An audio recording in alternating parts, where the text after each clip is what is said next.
War has officially been privatized, and the results are incredibly efficient. Today's mercenaries aren't hired thugs with rusty rifles, they're elite private armies equipped with AI-driven drone swarms, orbital surveillance networks, and cyber weapons that would make most sovereign nations blush. They answer to shareholders, not senators. They operate in legal gray zones so murky that the Geneva Convention might as well be written in crayon. And by 2026, this industry has ballooned into a staggering $450 billion market, with private contractors now outnumbering official state troops in active conflict zones 3-1. So what happens when the world's front lines aren't dictated by flags and national loyalty, but by quarterly earning reports? Welcome to the era of the shadow army. For centuries, war was the exclusive business of nations. Kings raised armies, democracies funded militaries through taxes, the state held a monopoly on organized violence, and that monopoly was considered one of the defining features of sovereignty itself. The political philosopher Max Weber literally built his definition of the modern state around it. But that monopoly, it's been crumbling for decades. And by the mid-2020s, it's less a crack in the foundation and more a full-blown demolition. Here's what happened. After the Cold War ended, the world's superpowers dramatically downsized their standing armies. Millions of highly trained soldiers were suddenly looking for work. At the same time, the number of conflict zones didn't shrink, it multiplied. Failed states, civil wars, insurgencies, resource disputes, the demand for a military force kept climbing while that supply of soldiers wearing national uniforms kept falling. That gap, private military corporations rushed to fill it. Companies like Blackwater, later rebranded as Academy, were just the opening act. The real explosion came when governments realized something intoxicating. Contractors don't come home in flag-draped coffins on the evening news. When a private operator dies in some faraway conflict, there's no congressional hearing, no grieving families on cable television, no political fallout, just a line item in a classified budget. This is the magic word that drives the entire industry: plausible deniability. A government can project force anywhere on Earth without ever officially being there. No declaration of war, no UN vote, no messy public debate, just a contract, a wire transfer, and a team of operators who technically work for a corporation registered in the Cayman Islands. And if something goes sideways, the state simply says, "That wasn't us, that was a private company." We have no operational control over their activities. It's the geopolitical equivalent of, "I didn't do it, my hand did." And the money followed. As global instability deepened, climate-driven migration crisis, scrambles for rare earth minerals, cyber conflicts spilling into the physical world, urban warfare became one of the fastest-growing investment sectors on the planet. Venture capital firms that used to chase social media startups started pouring billions into defense contractors. The logic was brutally simple. Instability is the one commodity that never runs out of demand. Now, if private military corporations were just recycling old government equipment and hiring retired soldiers, they'd be a footnote. What makes them genuinely alarming is that they're not just keeping pace with state militaries, and in many cases, they're lapping them. Here's the dirty secret of modern defense procurement. Governments are slow. A new weapon system for the US military can take 15 to 20 years to go from concept to deployment. There are committees, oversight boards, congressional approvals, environmental impact studies, and roughly 4,000 people whose entire job is to say, "No, not yet." Private corporations don't have that problem. A PMC can identify an emerging technology, say an autonomous drone swarm capable of coordinated tactical strikes, license it, test it, and deploy it in a conflict zone within 18 months. No red tape, no congressional hearing, no public comment, period. Just a board meeting, a purchase order, and boots on the ground. Or more accurately, drones in the sky. And the talent pipeline has flipped. Elite Special Force veterans, the best trained warriors on Earth, are being lured out of sovereign services at a staggering rate. Why would a Navy SEAL stay in a uniform earning a government salary when a private firm is offering 3 to 5 times the pay, better equipment, and none of the bureaucratic nonsense? The answer increasingly is they don't. This brain drain has created an arms race in reverse. The most capable warfighters are flowing out of national armies and into corporate ones, and they're bringing their expertise, their networks, and their institutional knowledge with them. But perhaps the most unsettling development in what insiders call sovereignless technology, these are weapon systems developed entirely within the private sector outside the framework of any nation's export control laws. When Lockheed Martin builds a fighter jet, that jet is subject to US arm export regulations. But when a multinational PMC develops a proprietary cyber warfare platform through their subsidiaries scattered across 12 different countries, good luck figuring out whose laws that's going to apply to. legal gray zones, and the Ghost Protocol. And that brings us to the legal nightmare. International law was built for a world where wars are fought between nations. The Geneva Conventions, the Hague Regulations, the Rome Statute, all of these frameworks assume that combatants wear uniforms, serve a sovereign state, and operate within a chain of command that can be held accountable. Private military contractors shatter every single one of those assumptions.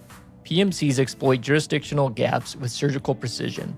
They operate in failed states where local courts don't function. They're incorporated in countries with minimal oversight. Their employees are citizens of one nation working for a company registered in another, conducting operations in a third. When something goes wrong, and it does go wrong pretty frequently, the question of who prosecutes, under what laws, in which court becomes almost an unsolvable puzzle. That is the Ghost Protocol. Not a single dramatic conspiracy, but a systematic architecture of unaccountability built into the very structure of how these companies operate. Now, there have been attempts to rein this in. The Montreux document, originally drafted in 2008, was the international community's best effort at establishing guidelines for PMCs operating in armed conflicts. But guidelines aren't laws, they're suggestions. And by 2026, the updated Montreux framework is already miles behind the reality on the ground. It was designed for a world of conventional security contractors guarding embassies, not autonomous drone fleets conducting offensive operations in disputed territories. And behind the scenes, the lobbying machine is extraordinary. The largest PMC spends tens of millions of dollars annually ensuring that regulatory frameworks stay toothless. They fund think tanks that publish papers arguing for flexible security partnerships. They hire former generals and ambassadors as board members who then testify before legislatures about the indispensable role of private security. It's a revolving door so well oiled it practically spins on its own. The economics of borderless combat. Let's talk about money, because this is where the story gets truly dystopian.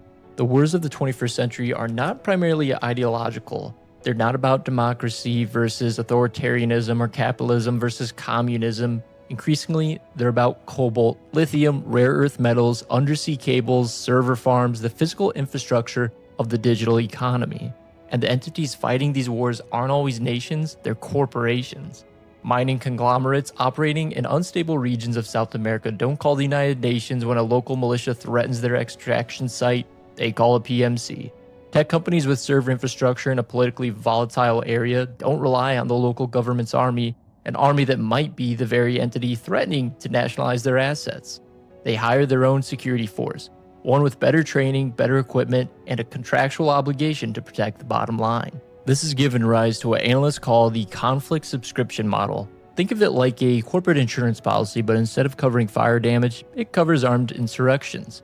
A mining company signs a long-term security contract with the PMC. The PMC provides a permanent garrison, intelligence monitoring, and a rapid response capability. The company gets operational continuity. The PMC gets a predictable, reoccurring revenue stream. Everybody wins. Everyone, that is, except the local population, who now live in a region where the de facto military authority answers not to any elected government, but to a foreign corporation's quarterly targets. This is the ethical abyss at the heart of privatized warfare. When the highest bidder determines who gets protected and who gets left in the crossfire, justice isn't just blind, it's been bought out entirely.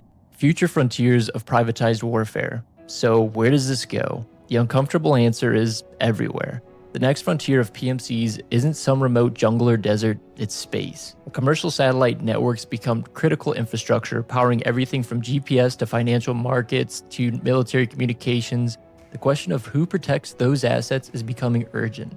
National space agencies don't have the capacity, and so private military corporations are already positioning themselves to offer orbital security services. The protection of low Earth orbit satellite constellations may become one of the most lucrative defense contracts in human history. Below the surface, deep-sea mining operations targeting polymetallic nodules on the ocean floor are creating entirely new theaters of potential conflict. In international waters where no nation has clear jurisdiction, guess who's already pitching security solutions? But here's the scenario that keeps geopolitical analysts awake at 3 in the morning. What happens when a PMC becomes more powerful than its client state? It's not as far-fetched as it sounds. A large enough private military corporation, one with its own intelligence apparatus, its own weapons development pipeline, its own satellite network, and contracts with dozens of governments simultaneously, would possess leverage that no single client could counter. If that corporation decided to renegotiate terms or to play clients against each other or simply pursue its own strategic interests, who exactly would stop them? The government that just outsourced its entire defense capability? History has seen this before. The East India Company effectively governed a subcontinent. The Italian condottieri of the Renaissance occasionally seized the very cities they were hired to protect. The pattern is ancient. When you pay someone else to hold the sword, eventually they realize they don't need your permission to swing it. We are entering a world where your security is not guaranteed by a constitution or a flag, it's guaranteed by a service level agreement, where the fine print of a corporate contract matters more than the fine print of international law, where the question isn't which nation has the strongest army, but which corporation has the most lethal portfolio. The private military industry didn't emerge from a vacuum, it was born from the gap between what nations need and what they're willing to publicly do. And that gap is only getting wider. The mercenaries of the past rode horses and swore oaths to kings. The mercenaries of the future fly drones and swear oaths to quarterly earnings. And the most frightening part, most of us will never even know they're there. If this video made you think, hit subscribe, because the future of war isn't coming, it's already been outsourced.